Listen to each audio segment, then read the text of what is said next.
अस्सलामु अलैकुम वरहमतुल्लाहि वबरकातुहू। नाज़रीन व हज़रात, मैं आपके साथ आपका मेज़बान अब्दुल वाजिद और आप देख रहे हैं तस्नीम टीवी।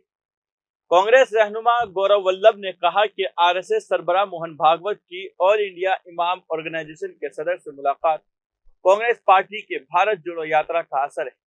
गौरव वल्लभ ने आरएसएस के सरबराह से कहा कि वो मुल्क को मुत्तहिद करने में राहुल गांधी का साथ दे।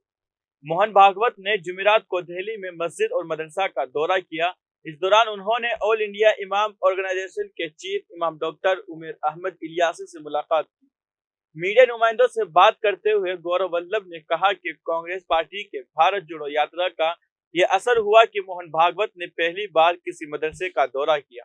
उन्होंने कहा कि भारत जोड़ो यात्रा को शुरू हुए सिर्फ 15 दिन हुए हैं और इसके नताइज सामने आने लगे हैं। बीजेपी के एक तर्जुमान ने टेलीविजन पर गौर से मुर्दाबाद कहा है। मोहन भागवत दूसरे मजहब के शख्स के घर भी गए। ये भारत जोड़ो यात्रा का असर है। देखिए, कोई शिद्दत से कोई काम किया जाता है तो उसका नतीजा आता है। अभी सिर्फ मात्र 14 दिन हुए भारत जोड़ो यात्रा शुरू हुए और नतीजे आने लगे। भारतीय जनता पार्टी का एक प्रवक्ता टीवी पर खुलेआम बोलता है कि गोडसे मुर्दाबाद था, है और रहेगा। पहली बार ऐसा हुआ। मोहन भागवत जी आज एक दूसरे धर्म के व्यक्ति के घर जा रहे हैं। ये किसका प्रभाव है? ये भारत जोड़ो यात्रा का प्रभाव है। ये जब संपूर्ण होगी ना, तो जो कटुता है देश में, जो एक दूसरे के प्रति नफरत है देश में, जो धर्मों के आधार पे जो सरकार ने लोगों को बांटने का काम किया, उस पे ये यात्रा मरहम लगाने का काम करेगी। और हम आग्रह करेंगे मोहन भागवत जी को कि ये 14 दिन आप भारत जोड़ो यात्रा के वातावरण से आप पे इतना प्रभाव पड़ा, तो 1 घंटा आइए, राहुल गांधी जी के नेतृत्व में भारत जोड़ो यात्रा का भाग बनिए, शांत तिरंगा पकड़ के चलिए। 52 साल तक जो काम नहीं किया वो पकड़ के हाथ में तिरंगा लेके चलिए और भारत माता की जय गाते हुए चलिए और भारत को जोड़ते चलिए। अच्छा है, 14 दिन में रिजल्ट आने लगे हैं। 150 दिन बाद संपूर्ण क्रांति जिसको हम कहते हैं, जो पुनः भारत को वहां पर स्थापित करना जहां पे लोग एक दूसरे का सम्मान करें, एक दूसरे से प्यार करें, नफरत घृणा नहीं, जो पिछले 8 सालों में समाज में मोदी सरकार ने करने का काम किया है।